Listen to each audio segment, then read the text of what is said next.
Good morning and welcome. Patriot Radio News Hour. Joe and Jason. Happy Hump Day. Yep, it is Wednesday. I hope it finds you well out there. We normally spend a lot of time talking about Texas today. That's going to move to Friday this week. We have the first big meeting of the co-op. We're actually having a vote tonight, so not a lot to report till after that is over, but hopefully Friday I'll have a bunch of stuff to update everybody on. The mine is working well. We're doing well in mining light and Dogecoin as well, and making some other progress on top of that. So we'll move that to Friday this week, because just the way the calls are working this week, normally we have a big call Tuesday. I update you today. That call was moved to tonight, so we'll move that. And actually, there's a call tonight and one on Thursday. So Friday, I'll give you guys the Texas update then. But our toll-free number for your gold and silver needs, 800-951-0592. The website at allamericangold.com. And, we're in this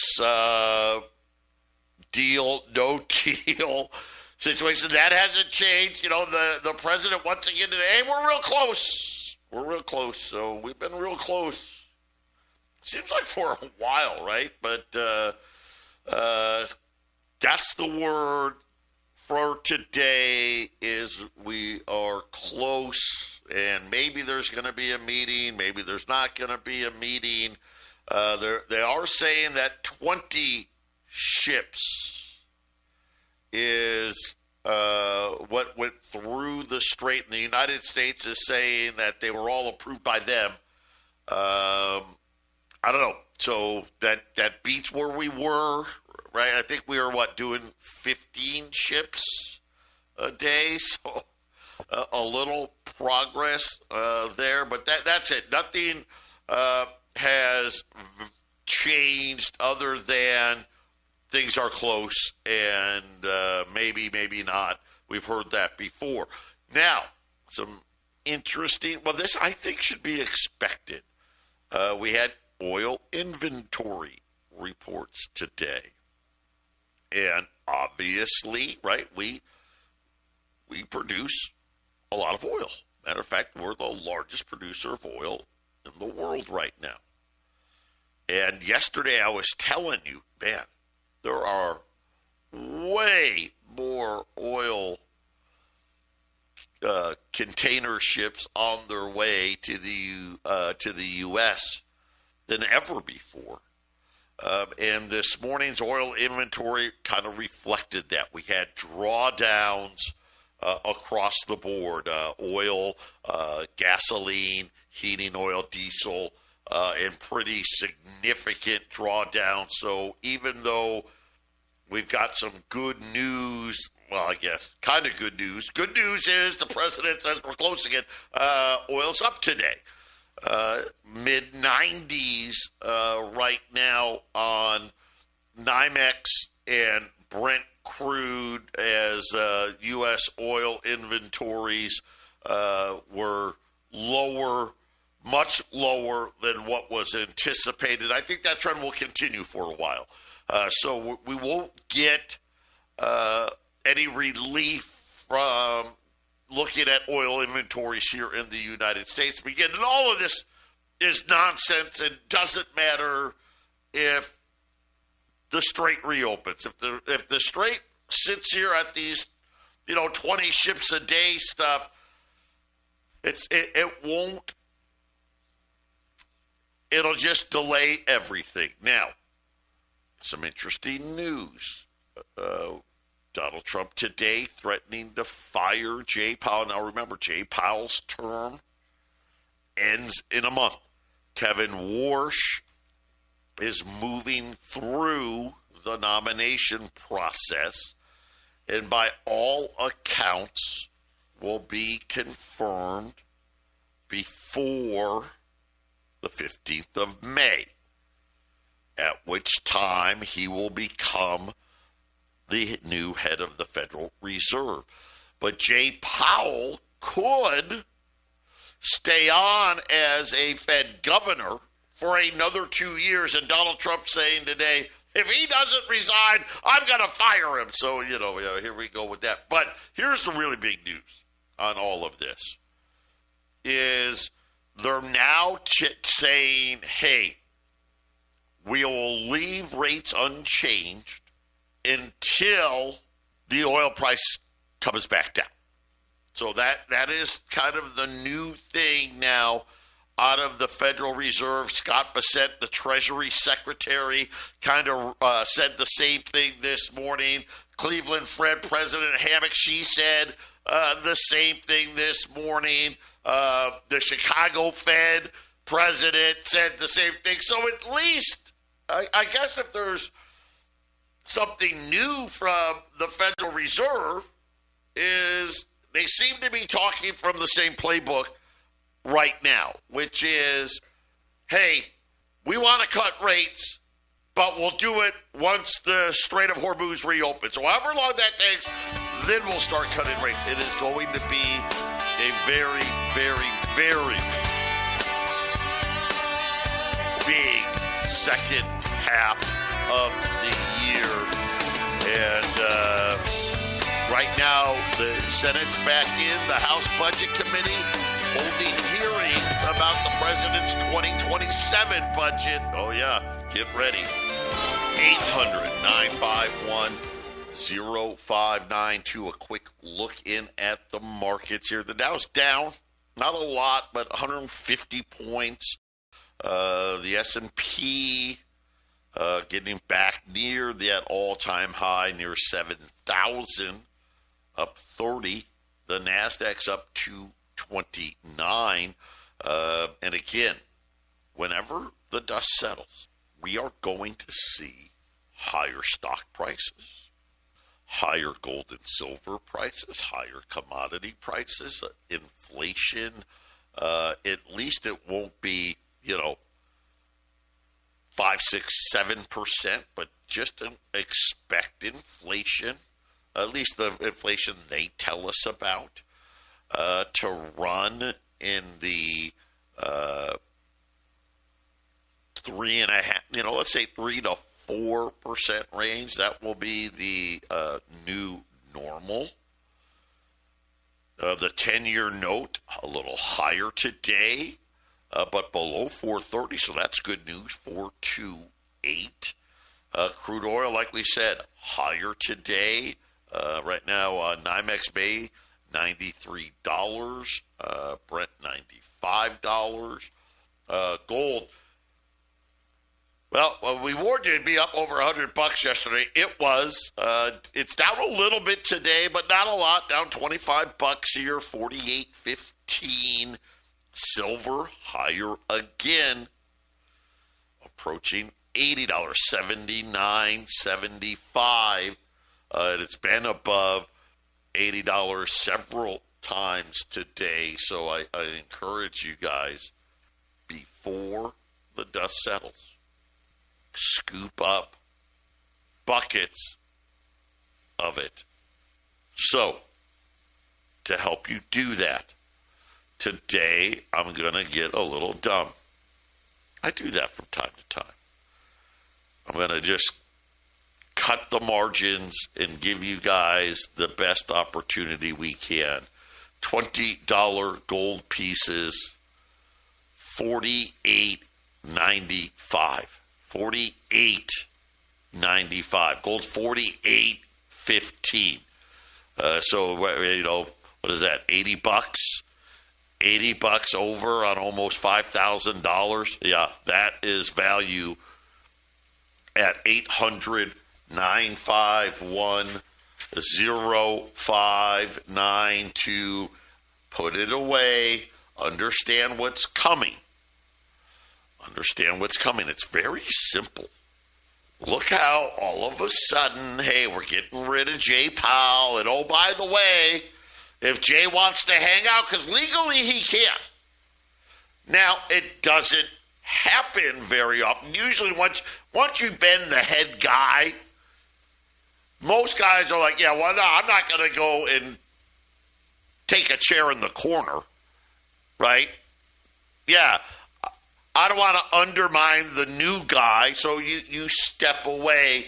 I don't know that the Trump threat today was necessary, but all of a sudden now we've got the Treasury Secretary, the new, soon-to-be new head of the Federal Reserve, and all the little Fed minion governors all now singing from the same hymn book. Oh, yeah, well, just as soon as gas prices go down, we're going to start unleashing all these rate cuts. And guys, it's going to be multiple. I don't be surprised if they have a Fed funds rate that closes in on 1%. That's where I'm at on this. That's how low. Now, I don't know what rates are going to do, right? Because rates have not been playing along. But that's okay. I'm sure they'll figure out a way for the banks to screw us. And at the same time, you got to pay higher fees and higher rates for your home loans, your car loans, your credit cards, your line of credits, your HELOCs, and all of the other things. And seemingly somehow the banks will be absolved from paying you anything for leaving your money in the bank. This is why people go to gold now. This is why. You know, it used to be, remember the guys, you heard it at infinitum.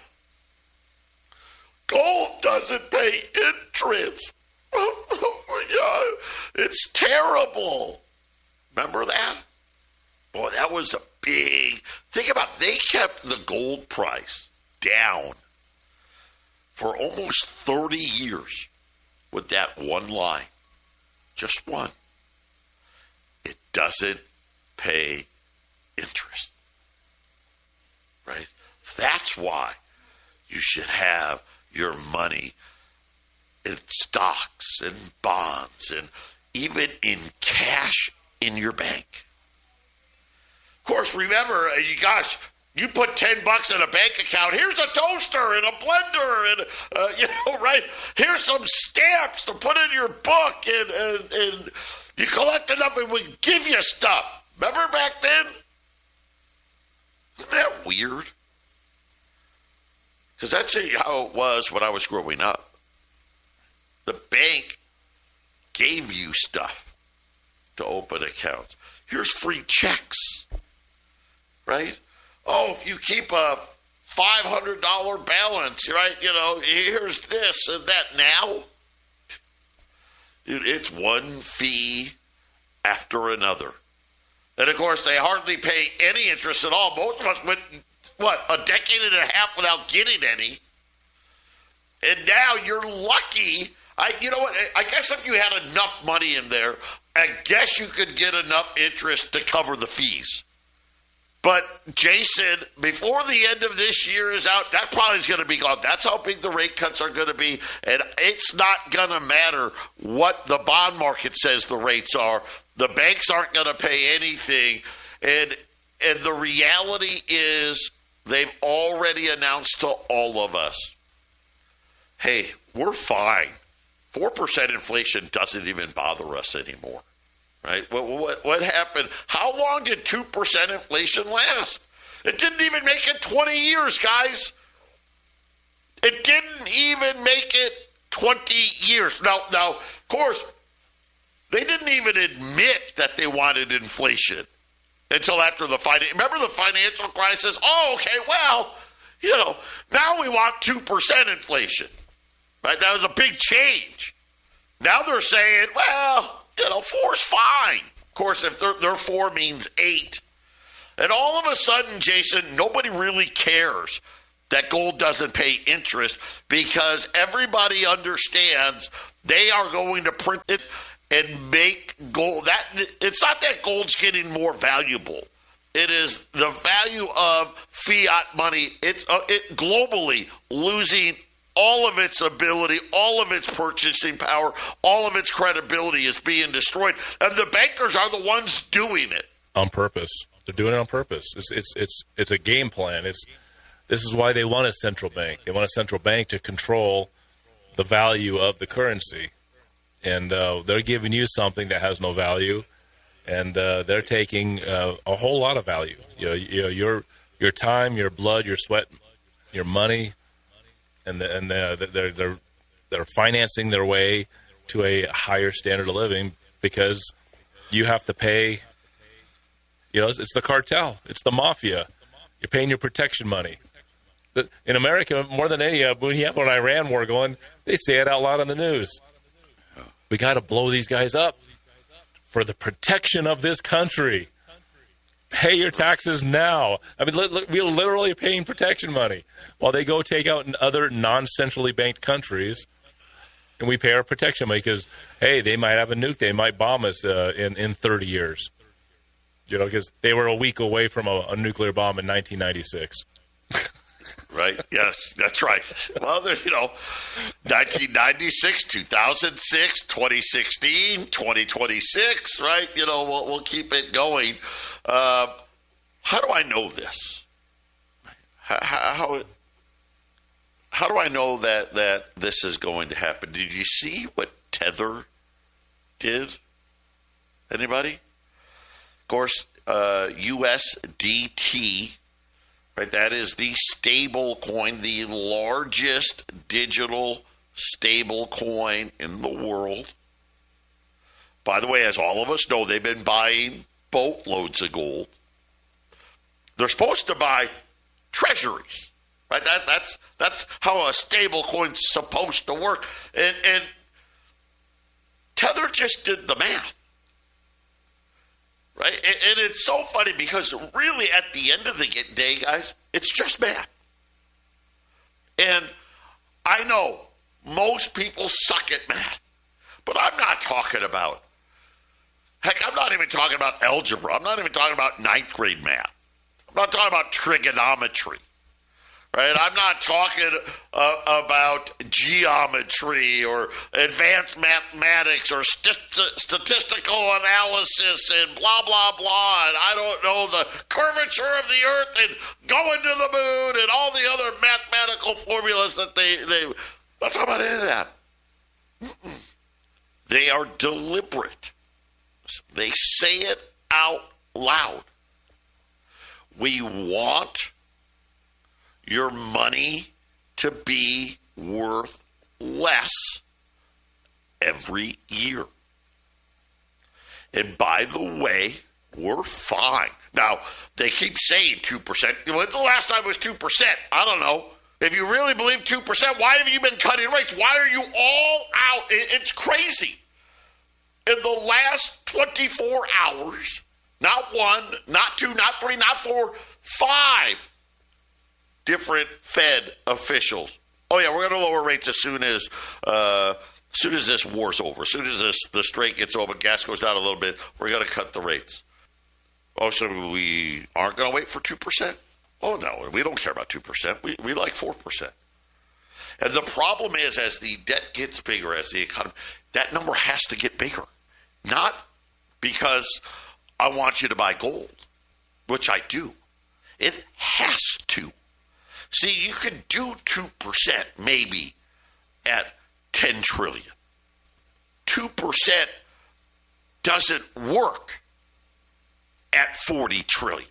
It won't work at 50, 60, 70 trillion. It won't.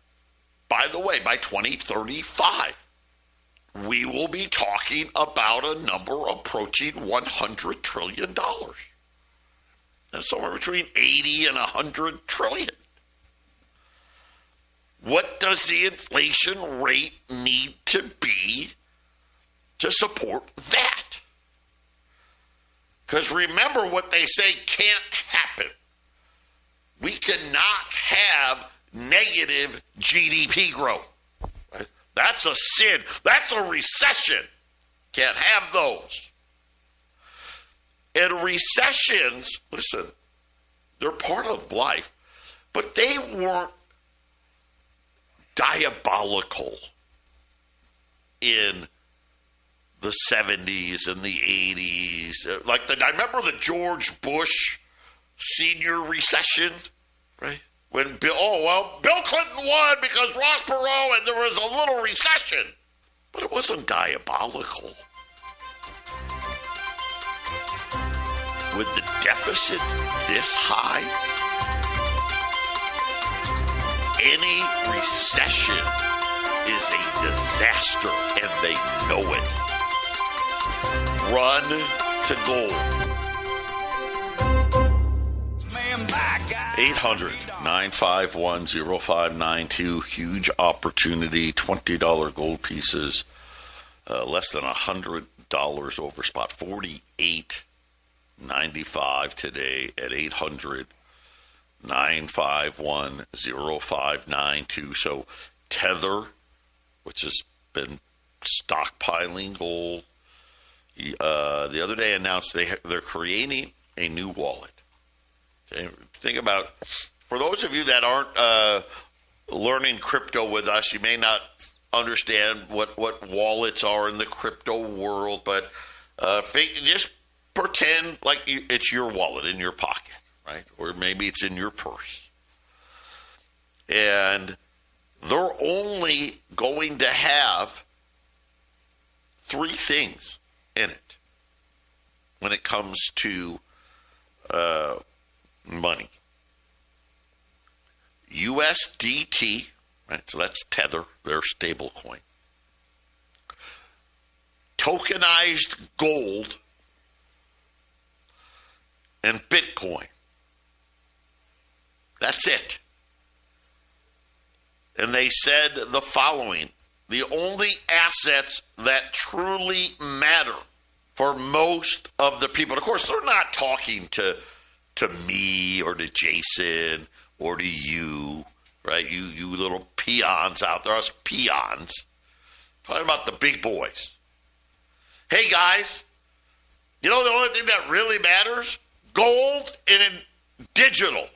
That's it. Did they say U.S. Treasuries in there? No. No thanks. Not interested. By the way, did you also notice, well, the gold price was doing its job in providing liquidity when it was needed. Demand for gold everywhere but in the United States continues to skyrocket. China actually broke a record for inflows into the gold ETFs, according to the World Gold Council. Well, the price of gold fell 12% in London based on dollars. They said that in Asia, they actually broke records in piling into gold, both paper, i.e. ETFs, and physical. And now that I guess there's signs, the signs of recovery. Like I said, I've been telling you this for weeks. We know exactly when it's going to skyrocket. Banks, jewelers, and refiners withdrew 134 tons of gold from the Shanghai Gold Exchange.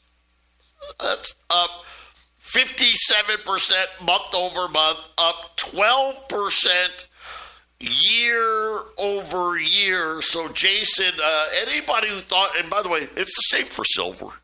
Same for silver. Anybody who thinks that the gold and silver supply-demand story has ended, they just aren't getting the facts. Right now, hey, you're not allowed to see it yet because Iran's taking all the oxygen out of the room. But Jason, I think this is a really big, huge indication of how much trouble the world is in with shortages. We got oil shortages, we got gas shortages, diesel, we got silver shortages, gold shortages, helium shortages. I mean, It just seems like we went from a world of plenty to a world of not enough, and hard to call it anything other but than deliberately not enough. Yes, exactly. False scarcity to bring in your inflative cycle to get the debt problems of these nations that are centrally banked under control. Because even a central bank, as much power as they wield, they can end up in an economic system that fails. They still need us. They need the peons, as you were saying, Joe. They need us to, to file the paperwork and press the buttons and, do the grunt work. But if there's no way of actually taking those efforts and turning them into food and shelter and energy, right, Joe? Then people will stop running and building their system that's in place. So they're going to inflate their way out. They'd rather have us really eating breadcrumbs because it's better than not being able to get the breadcrumbs to begin with.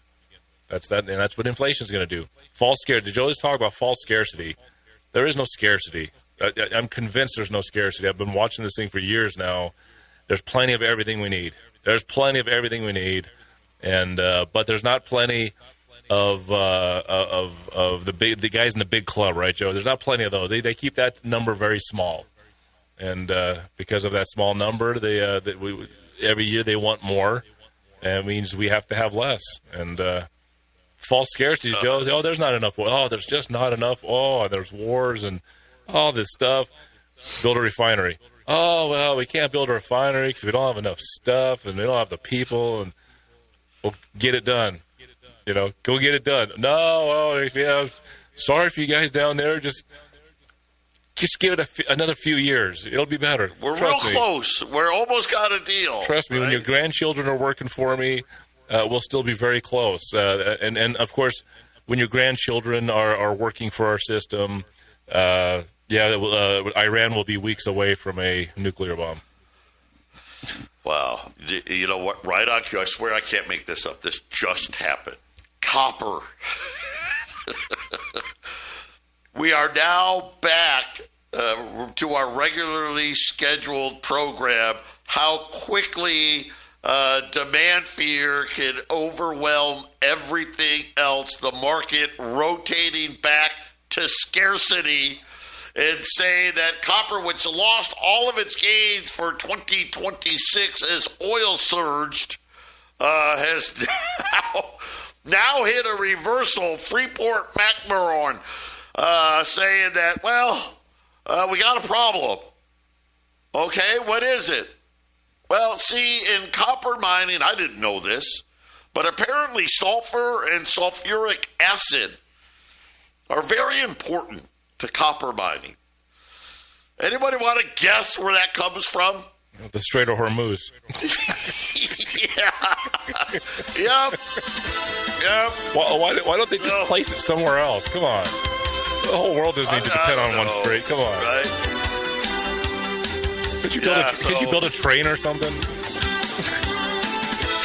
Something, right. Whatever. Get it on a stagecoach. Let's go back to the horse and buggy. They got to put it on a camel. There's a shortage of horse food. We'll be back after the 800-951-0592. Incredible. Wow. I don't even want to do the next story. Apparently, Goldman Sachs now saying the fertilizer shortage, in particular the nitrogen fertilizer, which is the most important one, the disruption is proving to be far greater than originally expected. Urea prices were up 50%. Now they are up 70%. I don't mean to laugh. That's not funny. 70% since the war broke out. Structural. Here we go, Jason. Right? We got to get down with this. The new terminology. This is called structural tightness. Okay, so it's not shortages, right? No, it's structural tightness. So I want everyone to get familiar. That's going to be the new term. And apparently, if it's structural tightness, then the central bank doesn't think they have to count it as inflation. Well, it's just structural tightness. If there wasn't any structural tightness, right, then they wouldn't have the inflation. And, we can't fix structural tightness. So we're going to go ahead and ignore it. That is what they are going to do. But what was that word when the inflation came in a couple years ago? What was that word they used? Transitory. Right? Transitory. Right? We got to get used to that word. Right? Now it's structural tightness. Yes.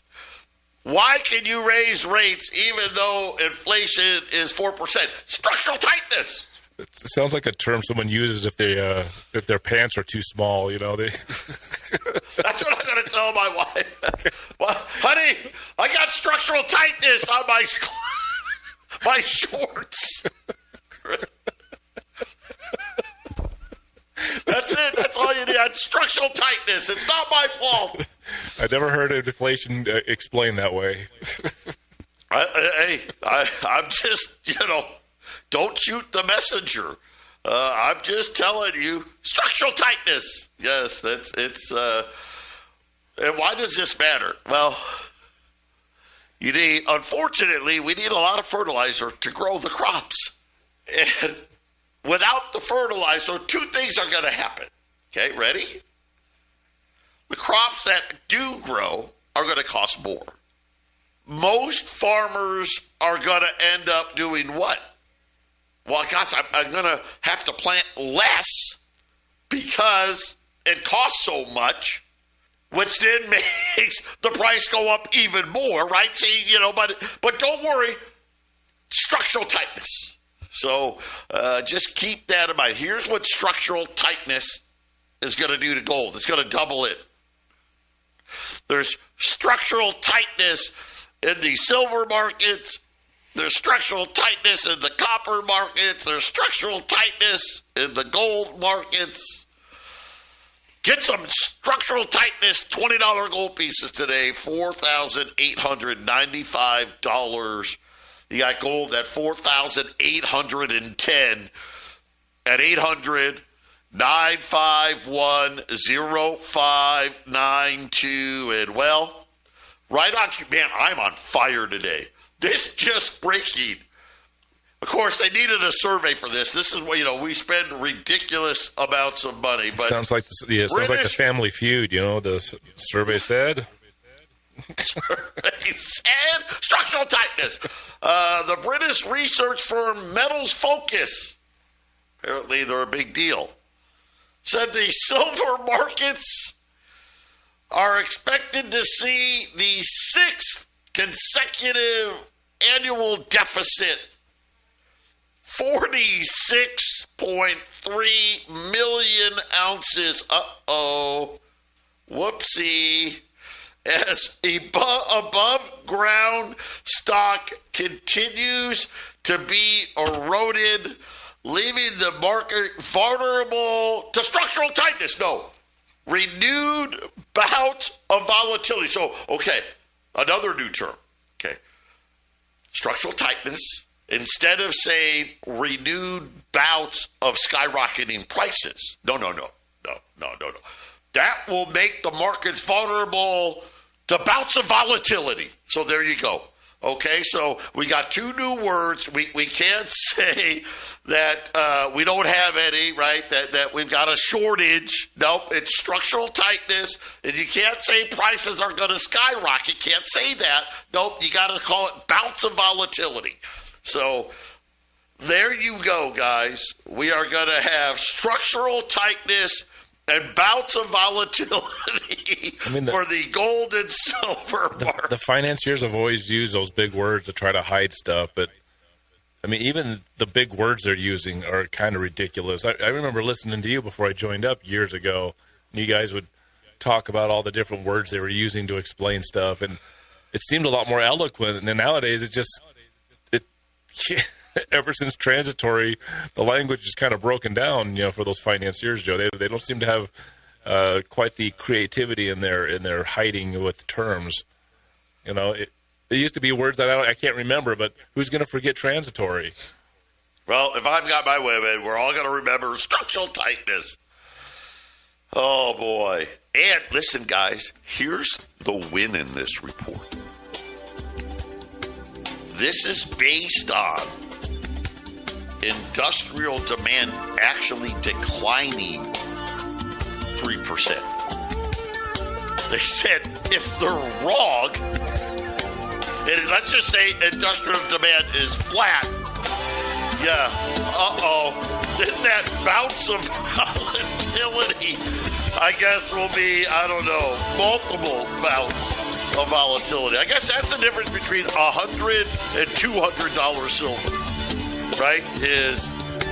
Does industrial demand stay flat? 800-951-0592. $20 gold, deal of the day, $48.95. Not even $100 over spot. Jump here. Silver. I'll tell you what I'm going to do for silver. I'm going to put that on sale. I just $17.75 for rolls of U.S. Silver Eagles. You're going to save $20 a roll. The rest of that report, because I was like, okay, well, if industrial use declines 3%, we'll only have a shortage of 46 million ounces. But then they said, but most likely, if there even is a decline, it will be made up by the investment side. And I love it because the number they put out there was, this is the best case scenario. Industrial production falls 3% and investment demand doesn't go up. Then we're only short 46 million. Why do I have a feeling this number is going to be more like 246 million, 346 million? Put it this way, I think a shortage of 46 million probably puts gold between 100 and 125.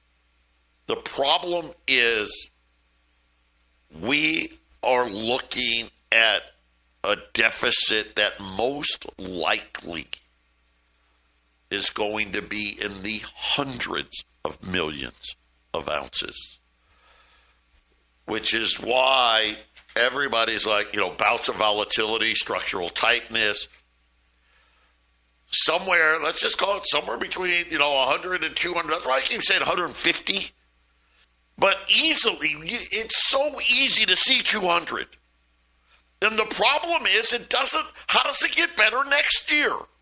One of the big things in this report says, despite the skyrocketing price, miners aren't able to get more silver out of the ground. Essentially, it's weird because the price went from $30 to $100, and they couldn't get not even an ounce more silver out of the ground. And Jason, the answer was no, they couldn't.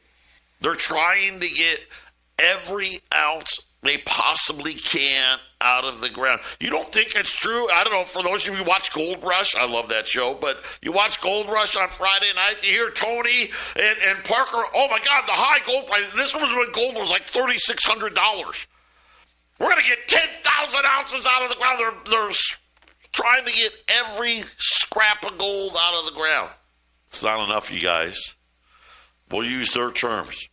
We're going to have structural tightness and bouts of volatility.